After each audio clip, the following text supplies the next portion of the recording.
So welcome guys.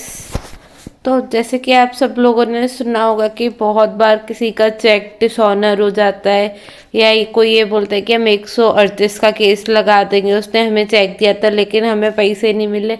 तो इस सब का मतलब क्या होता है? आप क्या समझते हैं कि किसी ने आपको एक चेक दिया और वो डिसऑनर हो गया, तो क्या आप उसको सीधे आप उसके ऊपर केस लगा देंगे?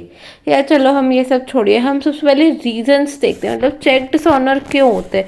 क्या खाली किसी ने गलत नाम, नंबर, या फिर मतलब उसके अकाउंट में फंड नहीं है, इनसफिशिएंट फंड है? क्या जो हम 138 देखते हैं नेगोशिएबल इंस्ट्रूमेंट एक्ट का, उसमें मेनली दो रीजंस बताए गए हैं। कि आप सबको लगता है वही दो रीजंस होते हैं चेक डिसऑनर के, या फिर बहुत सारे और अदर रीजंस होते हैं? तो मैं आपको बताती हूँ, बहुत सारे रीजंस होते हैं आपके एक चेक डिसऑनर होने के।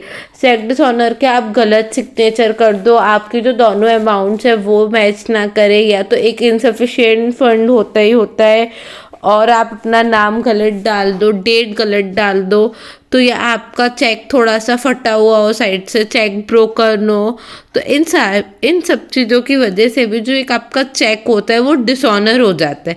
अब क्या किसी का चेक डिसऑनर होगा तो सामने वाला डायरेक्ट उसकी कंप्लेन कर देगा कि एफआईआर करेगा?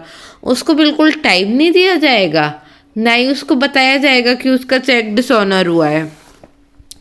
तो सेक्शन 38 और कुछ आरबीआई की गाइडलाइंस ये बोलती हैं कि नहीं, एटलीस्ट हमें उसे एक मौका तो देना चाहिए, हमें एटलीस्ट उसको बताना तो चाहिए कि उसका चेक डिसऑर्डर हुआ है। हो सकता है गलती से हो गया, उसको नॉलेज ही ना। तो सबसे पहले इसका एक पूरा प्रोसेस होता है कि कैसे इसकी कंप्लेन की जाती है। सबसे पहले एक टाइम लिमिट दी गई है, वैलिडिटी दी गई है। तो जो आरबीआई एक्ट के अकॉर्डिंग जो इसकी वैलिडिटी है वो 3 मंथ्स है। कि आपको जब भी कोई चेक मिला तो आप उसको विद इन 3 मंथ्स, या जो भी उसकी वैलिडिटी हो, जैसे कुछ मंथ्स की 1 मंथ होती है, कुछ की एक्सटेंड होती है, और नेगोशिएबल इंस्ट्रूमेंट जो है वो वैलिडिटी के 6 मंथ्स की बात करते हैं। कि आपको कोई चेक मिला है तो आपको विद इन 6 मंथ्स उसे बैंक में दे देना चाहिए। बट यहाँ पे आरबीआई की गाइडलाइंस आपको 3 मंथ्स तक की वो बात करती है, तो आप प्लीज़ एक बार श्योर कर लीजिएगा। हर जगह, दोनों जगह अलग अलग चीज़ें मानी जाती हैं। अगर आपका डायरेक्ट क्वेश्चन आ जाता है आरबीआई की गाइडलाइंस तो आपको 3 मंथ, और अगर आपका नॉर्मली तो आप कि मैं आप सबको बता रही थी कि अगर कभी भी कोई भी चेक डिसऑनर होता है किसी भी रीजंस की वजह से, जो हमने पीछे इतने सारे रीजंस डिस्कस करे, तो हम कभी भी डायरेक्ट कंप्लेन नहीं करेंगे इसकी जगह। सबसे पहले उसको एक मतलब आपको जो आप का चेक है आपको उसे प्रेजेंट करना पड़ेगा, उसकी वैलिडिटी अगर आप आरबीआई गाइडलाइंस के अकॉर्डिंग चल रहे हो तो 6 मंथ्स है, 3 मंथ्स है। अगर नेगोशिएबल के हिसाब से चल रहे हो तो 6 मंथ्स है। और हर चेक की अलग अलग वैलिडिटी होती है। जैसे हम बोल सकते हैं पोस्ट डेटेड चेक है, सपोज कोई 8 मंथ्स बाद का चेक देते हैं तो वो जो 8 मंथ्स होते हैं वो उसकी वैलिडिटी होती है। अगर वो वैलिडिटी के बाद डिसऑनर होता है उसके बाद भी डायरेक्ट हम उसकी कंप्लेन नहीं करेंगे। सबसे पहले हमें जिसका चेक डिसऑनर हुआ है उसे एटलीस्ट एक बार हमें इन्फॉर्म करना पड़ेगा।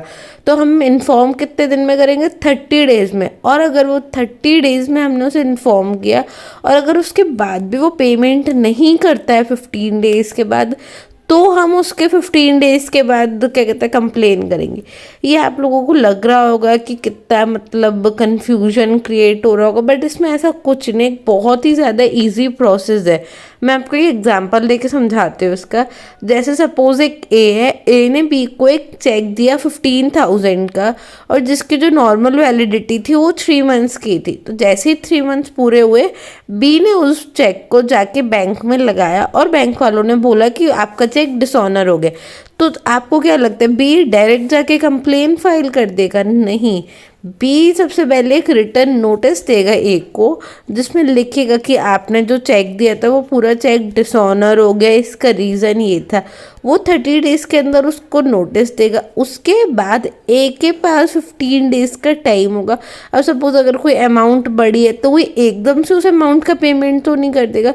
तो यहाँ पे उसको ए को 15 डेज का टाइम दिया कि ए विद इन 15 डेज अपने मतलब अरेंज कर ले, अगर उसको देने हैं तो वो पैसे दे दे नोटिस मिलने के बाद। और अगर वो नहीं देता, अगर वो फेल हो जाता है, मतलब ही नोज उसे नोटिस मिल चुका है उसके बाद भी ए पैसे नहीं दे रहा, तो उसके जब नोटिस के 15 डेज़ के एक्सपायर होने के बाद जो AB होगा आपका, वो फिर विद इन 15 डेज़ में उसकी कंप्लेन कर देगा। अब 15 डेज़ के एक्सपायर होने के बाद वो 1 महीने में कंप्लेन कर देगा।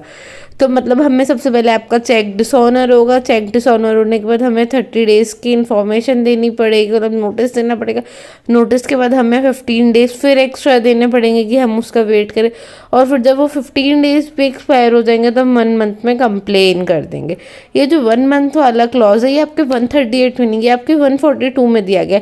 तो जब भी हम पढ़ते हैं हम 142 प्लस 138 ऑफ NIA एक्ट इकट्ठे पढ़ते हैं, मतलब कंबाइंड पढ़ते हैं, तो उसके हिसाब से हमारे पास यहाँ पे 1 मंथ वाला टाइम है।